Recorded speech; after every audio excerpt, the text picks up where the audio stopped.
Bonjour, aujourd'hui à votre TVC Info, j'ai trois sujets pour vous.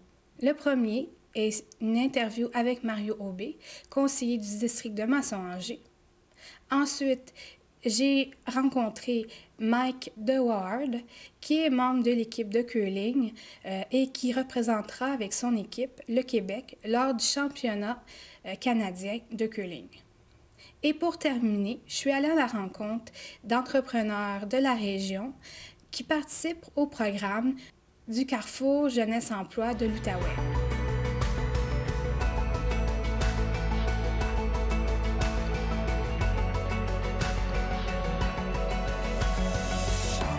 Bienvenue, Monsieur Aubé. Cela fait environ un an que les élections municipales se sont terminées.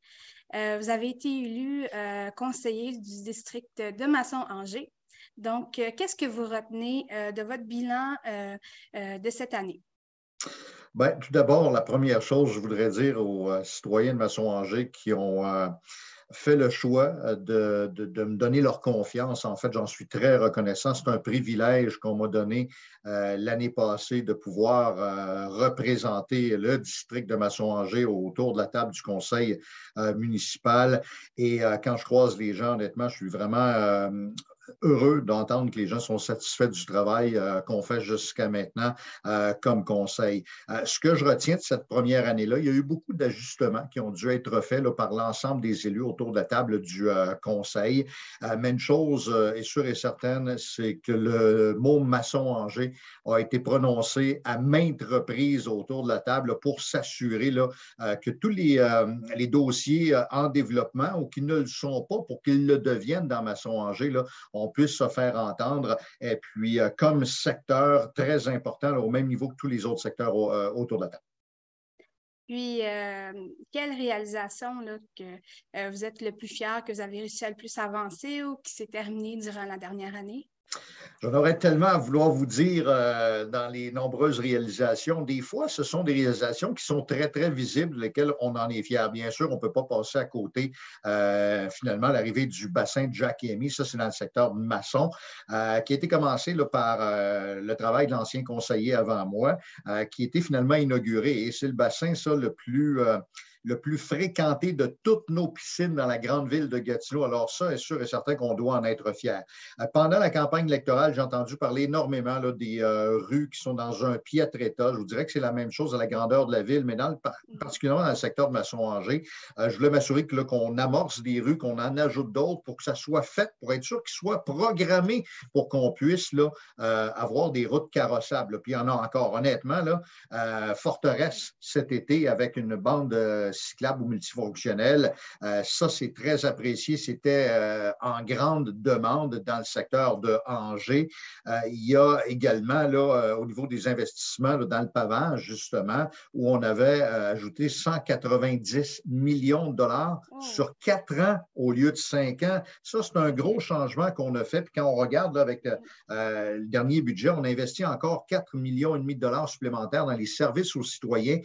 Et la moitié de ça sera seulement dans le déneigement, avec de la nouvelle machinerie, notamment des équipes de soufflage de plus. Alors, c'est vraiment le service de base aux citoyens. Pour moi, c'est ce qui importe de pouvoir offrir aux gens de Masson-Angers ce service-là auquel ils méritent, avec tous ces petits ajouts-là qu'on fait. Ce sont des fois des petits ajouts, mais avec de gros montants. Évidemment, il faut trouver toujours l'équilibre là, entre la hausse des taxes et puis le service aux citoyens. Il y a des demandes de partout. On a beaucoup de rattrapage à faire à la grandeur de la ville. Mais une chose est certaine, là, dans Masson-Angers, sont deux trucs ou plusieurs trucs que je pense qui Oui. ont marqué cette première année-là. Il y en a d'autres parce que le district est très grand. C'est le plus grand district de toute la ville. Il commence à la hauteur de l'avenue du Cheval-Blanc. Et d'ailleurs, le boulevard Maloney, les travaux ont commencé également à être refaits cet automne. Ça va se OK. poursuivre au début de 2023, mais Ouais. ça fait partie aussi de Masson-Angers, donc dans le district. Je pense à la rue Georges qu'on veut refaire, Laurentide qui est Ouais. due également. Tout ça va venir dans les prochaines années. Puis, qu'est-ce que vous dites aux citoyennes que des fois, en fait, ils se plaignent un petit peu justement là, de tous ces travaux de construction là, au niveau du trafic et tout? Oui, il y en a eu beaucoup parce que ça a été combiné avec des travaux aussi sur l'autoroute 50 par le MTQ au cours des dernières semaines, des travaux de ce côté-là qui sont sur le point d'être finalisés. Bien sûr, il y a cet équilibre-là à avoir. Bien sûr, on peut entendre là, certaines requêtes, certaines plaintes de gens qui se plaignent des travaux, mais en même temps, de l'autre côté, on a des gens qui souhaitent qu'on refasse nos rues, nos structures, nos infrastructures. Oui. Alors, on ne peut pas le faire d'omelette sans casser des œufs, on l'a déjà dit. Il s'agit d'avoir un équilibre, s'assurer que tout le monde se parle. Oui, évidemment, pendant quelques mois, on se retrouve là, avec des enjeux sur, des fois, ça touche même des terrains privés là, quand on refait des rues, mais après ça, nos équipes là, vont refaire le tout pour s'assurer qu'après ça, on puisse notamment circuler sur des rues là, qui sont carrossables. Oui, bien sûr. Puis, des projets d'avenir que vous aimeriez accomplir pour le secteur Massonger? Oui, il y en a beaucoup, honnêtement. Là, je souhaite que Masson-Angers devienne évidemment une belle porte d'entrée sur la quatrième plus grande ville au Québec. Je le dis souvent, au lieu de voir petit budget, il ne faut pas avoir peur de voir grand. On est bien positionné face à Ottawa, mais souvent le secteur de Masson-Angers, des fois, pour des gens qui sont dans le secteur Hall et Elmer, trouvent ça loin de venir à Masson-Angers, mais c'est la même distance, je dis toujours, ça dépend d'où on part. Pour nous, c'est normal d'aller vers le centre-ville, des fois d'attirer les gens vers chez nous. Mais juste de parler de Masson-Angers, que lorsqu'on a des discussions, des décisions à prendre autour de la table, qu'il y a cet équilibre-là, somme toute, c'est important. Ce sont des petits gestes que l'on pose à chaque jour lorsqu'on a des discussions, des présentations qui nous sont faites. Je note à chaque fois, je regarde ligne par ligne et je suis un des seuls souvent qui lève la main là, pour dire, vous l'avez oublié dans notre secteur, si exemple, il n'y a pas de travaux avant telle date, pourquoi? Essayons d'en faire devancer également. C'est un peu ça là, que la façon de travailler au cours des prochaines années, évidemment en équilibre avec toutes les demandes à travers le reste de la ville. Mais il y en aurait beaucoup. Il y a tantôt je parlais des travaux Laurentides là, qui sera à refaire également. Des fois, ça prend de la patience lorsqu'on est élu parce qu'on ne peut pas tout faire la même année. Il faut avoir aussi comme ville la capacité de livrer parce que c'est beau d'avoir des millions de dollars sur des tablettes ou des projets en banque, mais à un moment donné, on a tant de bras, tant de jambes dans l'administration. On peut aussi aller à l'externe dans certains projets, mais il faut être capable de pouvoir livrer et bien livrer parce qu'un citoyen non plus de faire quelque chose, puis je prends le terme de le garrocher trop rapidement, puis d'avoir les plaintes après parce que ça a été mal fait, c'est pas mieux non plus. Donc, bien les faire, bien les planifier pour avoir un secteur là, qui est parfait.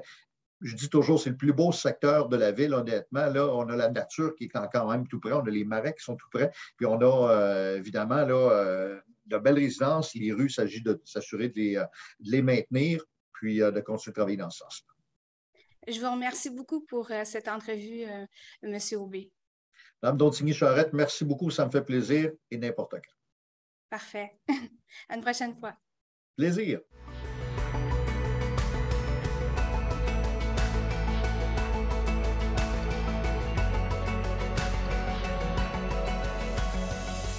Bienvenue, M. DeWard. Vous faites partie du club de curling de Buckingham, puis votre équipe va représenter le Québec au championnat canadien. Puis ça va avoir lieu du 20 novembre au 26 novembre prochain. Est-ce que vous pouvez nous expliquer, là, vous avez passé par quel processus pour représenter le Québec? Oui, fait que un petit peu différent que le Brier, que le monde connaisse un petit peu mieux. Où on peut jouer avec presque n'importe qui avec les nouveaux règlements, très peu de restrictions pour dire avec qui que tu peux former ton équipe. Nous, c'est vraiment seulement les clubs de curling. Fait qu'il faut être 4 membres actifs d'un même club de curling pour pouvoir participer au championnat, pour représenter au championnat canadien des clubs de curling. Donc, on est tous les 4 membres, Jasmin, moi-même, Marc-Antoine et Kevin, au club de curling de Buckingham. Mm-hmm. OK. Nous avons, fait que ça a commencé avec un championnat régional qui s'est déroulé à Maniwaki au mois de mars 2022. Il y avait 3 équipes là, fait qu'on a fini, on s'est qualifié pour le provincial à travers ça. Au provincial, il y a 12 équipes un peu partout au Québec qui se rassemblent pour déterminer un gagnant. C'est un tournoi qui joue quand même assez rapidement. C'est seulement 3 jours. Donc, il n'y a pas de deuxième chance si on veut. Il n'y a pas vraiment de deuxième vie. On a fini deuxième dans notre boîte, mais on était premier parmi les 9 équipes qui n'ont pas gagné leur boîte. Fait que c'était divisé 3 boîtes de 4 équipes. Fait qu'on on a fini quatrième dans dans la ronde préliminaire, qui a fait en sorte qu'on a joué contre, on s'est qualifié quatrième pour jouer contre l'équipe qui nous avait battus dans la ronde préliminaire. En demi-finale, on a battu cette équipe-là. En finale, on a battu une équipe de Boucherville pour représenter le Québec. OK. Félicitations. Merci. C'est un bel accomplissement. Pour vous quatre, quelles sont vos attentes là, pour le championnat canadien? Fait qu'en 2019, Jasmin, moi et Kevin, on a gagné le Québec aussi. On a présenté le Québec au championnat canadien en 2019 avec un autre monsieur là, qui jouait deuxième. On a fait ce changement-là depuis ce temps-là. Mais en 2019, on a perdu en finale.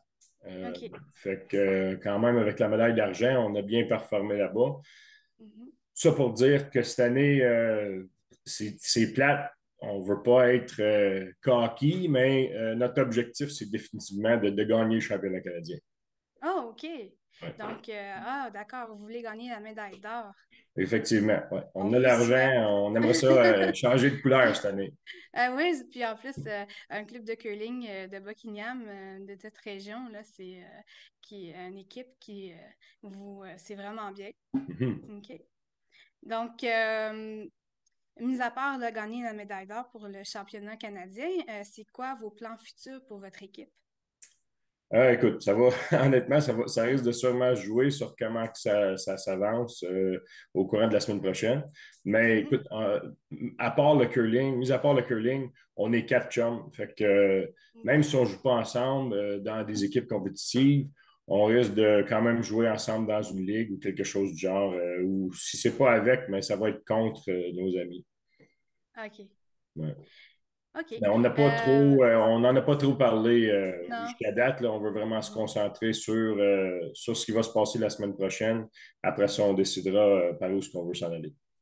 Puis justement, pour vos préparations là, pour ce championnat canadien-là, c'est quoi à peu près là, vous faites là, comme... Ouais, fait qu'on a, on a eu le bénéfice d'avoir gagné le championnat canadien, championnat provincial, au mois d'avril, qui a fait en sorte qu'on puisse se bâtir un horaire qui avait de l'allure, qui fonctionnait aussi avec nos vies familiales. Donc, on a joué 2 tournois à Ottawa, un fin septembre, un début octobre. Puis la dernière fin de semaine d'octobre, on a joué un autre tournoi niveau provincial à Val-d'Or. Fait que c'était comme nos 3 gros tournois pour se pratiquer, pour s'améliorer ensemble, se mettre en forme. Puis la fin de semaine dernière, on a fait une pratique, genre une fin de semaine locale de pratique où on est allé dans un club, puis on a pratiqué, mais on a aussi parlé de nos plans un petit peu. Avant chaque match au championnat canadien, on a une pratique de 8 minutes pour se familiariser avec les glaces. Fait qu'on a passé à travers ça à plusieurs reprises pour faire sûr que tout allait bien se dérouler rendu là-bas. Mm-hmm. Ben, c'est tout pour moi. Je vous félicite d'avoir réussi à pouvoir représenter le Québec là, la semaine prochaine. Puis, j'espère pouvoir vous revoir une fois que vous allez avoir la médaille d'or. Donc, à une prochaine fois. Parfait, merci beaucoup.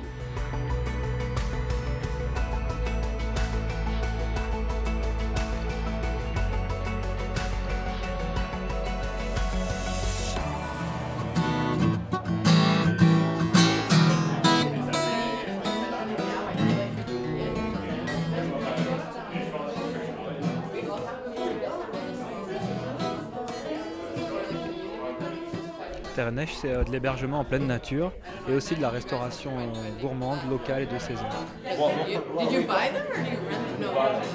Yeah, so the funding must be like, how much does one cost?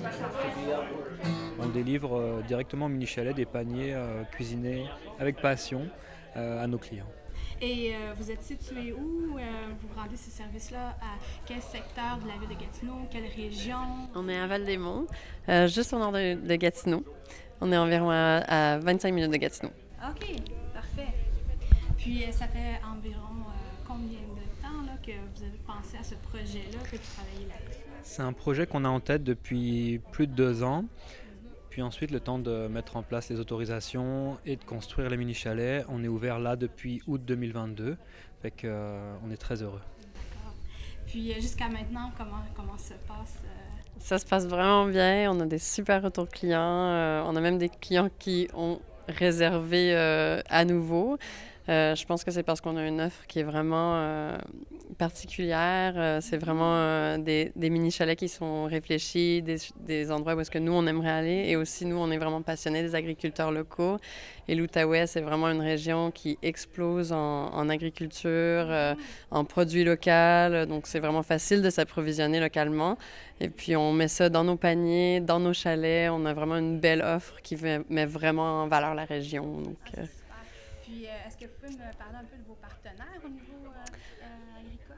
Alors, par exemple, nos tisanes, ils sont fournis d'un agriculteur de la petite nation, les Pas Perdus. Et on s'approvisionne aussi d'agriculteurs de l'eau, Ferme Réservoir, Ferme Pleine Lune, qui nous font nos légumes. On a un super volailler local qui s'appelle Saveur des Monts. Et on a nos œufs et toute notre volaille, elle vient de là. La mielerie Be Happy, que je fais beaucoup de cuisson miel. Donc, eux, ils sont à Perkins aussi, donc c'est super local. Nos savons sont fabriqués à Ottawa par une dame incroyable qui s'appelle Ashen Posey. Et puis, elle utilise des produits biodégradables, tout naturel, et elle s'inspire de la nature. Elle va même s'approvisionner à l'eau dans certains de ses produits naturels. Donc, je pense que ça vient vraiment de cette région-là. Puis, c'est ce qui est fun, c'est d'échanger avec des gens qui sont passionnés comme nous par ce qui se passe dans notre région, sur notre terroir. Oui, bien sûr. Donc, comme pour les chalets, est-ce que vous pouvez me décrire un petit peu là, qu'est-ce qu'ils ont de l'air, s'il y a des activités autour qu'on peut faire? Fait que nous, on a un terrain de 83 acres qu'on met à disposition de nos clients. On a actuellement un mini-chalet en ouverture, mais le deuxième puis le troisième s'en viennent là pour cet hiver. Fait que c'est des petits mini-chalets vraiment très confortables, poêle à bois. On a du chauffage dans les 2 premiers, puis le troisième sera vraiment hors réseau, donc ce sera poêle au bois uniquement, mais ça va être pour les aventuriers. Et c'est ça, il y a de la raquette à faire directement sur le terrain. Et en été, donc se baigner, faire du canot sur le lac. On a l'accès à un petit lac qui est vraiment très beau, c'est le lac du Castor, c'est non motorisé, c'est vraiment juste pour se faire plaisir.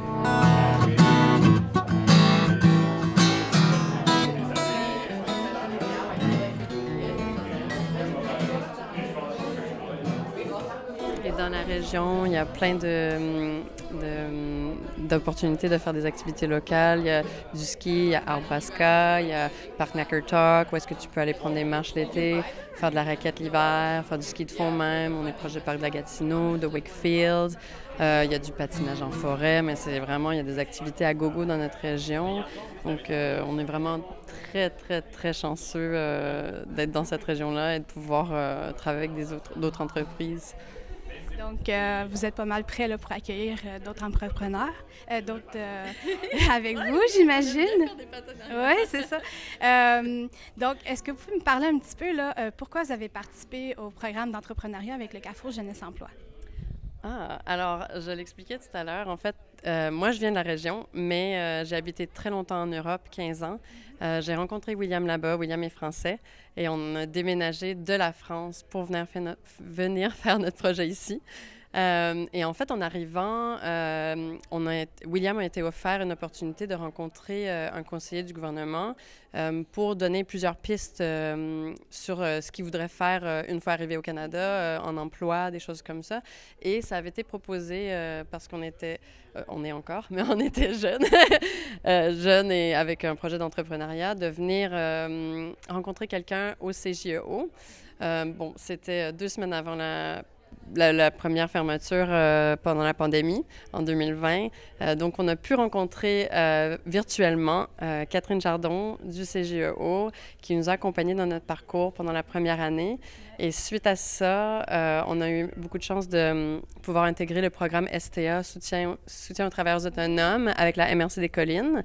Et puis, eux nous ont vraiment aidés à travers le développement de notre plan d'affaires et aussi nous ont accompagnés dans le financement, dans la partie financement de notre entreprise parce qu'on a dû aller chercher du financement. Et puis, voilà, on a été vraiment très, très bien soutenus. Mais à la base, le petit noyau, c'est vraiment William, qui vient d'ailleurs et qui a eu l'opportunité avec CGEO de se lancer en entrepreneuriat et d'avoir un super accompagnement. Alors, moi, je m'appelle Olivia Robillard et je travaille pour Slow Intérieur. Chez Slow, ce qu'on fait, c'est que c'est une entreprise qui vous aide à avoir un intérieur plus écologique, mais aussi plus esthétique. Donc, on a 2 offres. On va avoir une offre de décoration d'intérieur avec une approche écologique. Donc, on va faire en sorte de vous accompagner dans de la décoration qui va avoir des matériaux et des couleurs plus durables, des choses seconde main, ou alors on va faire aussi appel à des artisans locaux. Et parallèlement, on offre aussi des formations pour aider les particuliers à être plus écologiques chez eux. Donc, vous aider à fabriquer vos produits maison. On offre aussi, par exemple, une formation qu'on appelle bébé écolo. Donc, c'est pour accompagner, quand on a un bébé, par exemple, la formation sur les couches lavables, les lingettes réutilisables, les produits maison. Voilà. Avec quelle entreprise est-ce que vous faites affaire de la région? De la région, on fait appel à vraiment des artisans, des menuisiers locaux, des artisans locaux, c'est ça exactement, de la région. On va beaucoup rechercher du seconde main aussi. Parce que les gens, finalement, ils ne se rendent pas compte qu'on peut avoir une super belle décoration, mais avec du seconde main. Et donc, ça donne un côté économie circulaire qui est vraiment très intéressant. Est-ce que vous avez des noms, comme ces artisans-là, avec qui vous avez fait affaire jusqu'à maintenant? Juste pour donner une idée. Pour donner une idée, par exemple, à Val-des-Monts, moi, j'aime beaucoup travailler avec le menuisier Dany Dubois, qui va vous faire tous des meubles sur mesure, que ce soit de la cuisine jusqu'à la salle de bain, une bibliothèque. On va aussi travailler avec Atelier L à Val-des-Monts, qui va reprendre des vieux meubles et va les remettre au goût du jour avec des nouveaux tissus, avec des nouveaux coussins, elle va les rembourrer, elle va vous faire des banquettes, des nouveaux fauteuils. Donc ça, c'est vraiment très, très intéressant parce que ça permet encore une fois de réutiliser des vieux meubles et de faire une économie circulaire. Et elle est vraiment bonne là-dedans, puis ça va faire des super beaux meubles. Et le territoire pour votre clientèle, c'est dans quelle région? Moi, je pensais que ma clientèle, elle était essentiellement en Outaouais, mais finalement, j'ai même de la clientèle un peu partout au Québec qui va me contacter et on va finalement pouvoir aussi travailler de temps en temps en visio. J'ai par exemple eu des clients qui étaient dans la banlieue de Montréal, fait que j'étais un peu surprise, mais ça les dérangeait pas du tout qu'on travaille ensemble par visio. Puis ça, c'est un des avantages de la pandémie, c'est qu'on a tous appris à travailler en visio. Et voilà, ça rend la chose plus pratique. Donc, que comme les formations, tout ça, ça peut se faire à distance, vous avez des clients. Tout à fait. Les formations peuvent se faire à distance. On fait aussi des formations de groupe. Donc, je trouve que, par exemple, la formation bébé écolo, ça peut être une belle opportunité d'activité pour une baby shower ou pour un gender reveal. Puis là, je donne les formations à plusieurs personnes en même temps. Mais ça peut aussi se faire par visio.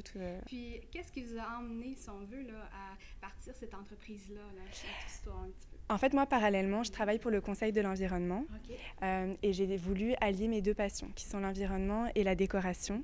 Et en travaillant dans l'environnement, j'ai vraiment constaté que les gens avaient tous une envie d'être plus écologiques, mais ils ne savaient pas forcément comment s'y prendre. Ou alors, ils allaient penser que ça allait être plus cher, moins pratique, moins esthétique. Et j'ai vraiment voulu, avec Slow, aller à la rencontre de ces personnes et les aider à devenir plus écologiques chez eux en leur donnant tous les outils, puis en leur montrant des exemples. Souvent, ce que je fais aussi, c'est que je fais les formations chez moi parce que ça leur permet de voir tout ce que moi, je vais utiliser, tous les produits maison et justement de leur montrer que ça peut être vraiment esthétique. Donc, vous avez participé au programme du Carrefour Jeunesse Emploi pour les entrepreneurs. Est-ce que vous pouvez me parler un petit peu là, de l'accompagnement? Oui, c'est ça. Oui. C'était vraiment un très, très bel accompagnement. Moi, j'ai adoré. Je ne connaissais pas, puis quand je suis arrivée ici, on m'a parlé du Carrefour Jeunesse Emploi, puis vraiment, moi, j'ai été accompagnée par Catherine Jardon et elle m'a aidée pour le plan d'affaires, elle m'a aidée vraiment pour tout un tas de choses. Puis c'est vraiment grâce à elle aujourd'hui que j'ai pu lancer mon entreprise, qu'aujourd'hui je peux participer à ce type d'événement, que je peux rencontrer plein de personnes, d'autres entrepreneurs avec qui on échange et on fait plein de rencontres. C'est vraiment une belle opportunité. rigoureux. Regardez ce que vous avez créé. Ce que vous avez aidé à créer parce que vous êtes d'abord les grandes stars de cet après-midi-là. C'est votre journée. Puis, effectivement, le programme ici existe depuis les tout débuts du Carrefour Jeunesse Emploi. C'est le deuxième programme qui a pris racine dans notre offre de service. Puis notre volonté, c'est vraiment d'accompagner des jeunes qui aspirent à devenir soit travailleurs autonomes ou encore à créer une petite entreprise. C'est très intéressant. Donc, quelle démarche on doit faire là, si on est entrepreneur de la région et qu'on voudrait s'inscrire? Si on a moins de 35 ans, on est vraiment dans une volonté d'accompagner les jeunes entrepreneurs, ça veut dire des jeunes qui ont moins de 35 ans, qui aspirent à devenir entrepreneurs ou encore qui se demandent la question, est-ce que j'ai ce qu'il faut pour devenir entrepreneur? J'ai une idée, est-ce que mon idée est bonne pour la professionnaliser? Ou encore, je pense que je suis entrepreneur ou je suis entrepreneur, mais je n'ai pas d'idée. Fait que toute cette clientèle-là peut venir dans un Carrefour Jeunesse Emploi, valider son projet, valider c'est là le profil entrepreneurial, puis après ça, on va l'accompagner dans du coaching personnalisé à réaliser son projet dans toutes les étapes. Puis en quoi consiste ce coaching personnalisé-là? En fait, une des premières choses qu'on va valider, c'est le profil entrepreneurial. Est-ce que l'entrepreneur a les compétences qu'il faut pour devenir entrepreneur? Si lui en manque, on va l'aider et l'accompagner à développer ces compétences-là ou encore à bien s'entourer de gens qui ont les compétences. Puis après, on va s'attaquer ou en même temps au projet, à l'idée d'entreprise pour valider est-ce qu'il y a un marché pour ça, est-ce qu'il y a comment on peut faire pour se distinguer sur le marché aussi, pour même si on veut poursuivre puis qu'il y a déjà beaucoup d'entreprises dans ce domaine-là, comment on va se distinguer et après toutes les étapes qui s'ensuivent pour choisir son modèle d'affaires, choisir sa forme juridique, puis se mettre en marché. Puis, si on se qualifie pour ce programme-là d'entrepreneurship, mais qu'on n'est pas certain que ça s'adresse à nous parce que, je ne sais pas moi, ça fait déjà 1 an, 2 ans qu'on est comme entrepreneur, est-ce qu'on peut vous contacter? Puis aussi, est-ce que ça s'adresse à eux? C'est une excellente question, Zoé, parce que des fois, on a commencé par nous-mêmes à être entrepreneurs, on a initié des choses, on a déjà commencé à tester des produits ou tester nos ventes, puis on se rend compte que, oups, on a peut-être été trop vite, on n'est pas bien organisé. Fait que oui, on est là aussi pour accompagner les gens à consolider leur modèle d'affaires, puis à revoir parfois certains aspects de leur développement d'entreprise pour s'assurer que ça fonctionne bien. Bien, parfait. Donc, merci beaucoup de m'avoir accordé cette entrevue. Ça fut un plaisir. C'était Zoé Dontini-Charrette au Carrefour Jeunesse Emploi de l'Outaouais pour TVC Basse-Lièvre.